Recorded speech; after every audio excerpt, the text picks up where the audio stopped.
Le Bureau de la coordination des affaires humanitaires des Nations Unies fait savoir que depuis janvier, 55 000 Sud-Soudanais ont trouvé refuge au Soudan, pays voisin du Soudan du Sud. La plupart souffrent des pénuries alimentaires dans leur pays. Les ONG présentes au Soudan du Sud ont mis en garde contre la famine qui menace le pays. En effet, avec la guerre qui a commencé en 2013, la plupart des exploitations agricoles ont cessé leur activité. Aujourd'hui, la famine est un réel problème. Les hommes meurent à la guerre, les enfants ont maintenant faim. Certains ont 7 enfants, d'autres 3. Comment peut-on s'occuper des enfants? Les enfants meurent seuls chez eux. À cause de la famine, les familles sont détruites. Il n'y a rien. Même avec de l'argent, on ne peut rien acheter. Si on a des aliments, on peut se nourrir.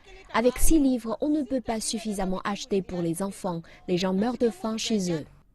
D'après le Bureau de la coordination des affaires humanitaires des Nations Unies, ils sont plus de 55 000 Sud-Soudanais à avoir fui la famine depuis janvier.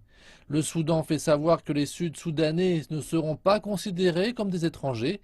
Il s'agit donc d'un virage politique, puisque le Soudan autorise maintenant les réfugiés sud-soudanais à vivre à Khartoum au même titre que les citoyens nationaux. Pour le gouvernement du Soudan du Sud, le pays a besoin d'aide et de coopération de la part de ses voisins. Nous avons toujours énormément besoin d'aide humanitaire car notre population a été touchée par de nombreux aléas. L'un d'eux, c'est les inondations qui ont frappé pendant 2 ans et qui ont affecté 8 États avant qu'ils ne deviennent 28 États. Entre 2013 et 2014, nous avons eu des inondations et maintenant, c'est la sécheresse dans la partie orientale du Soudan du Sud.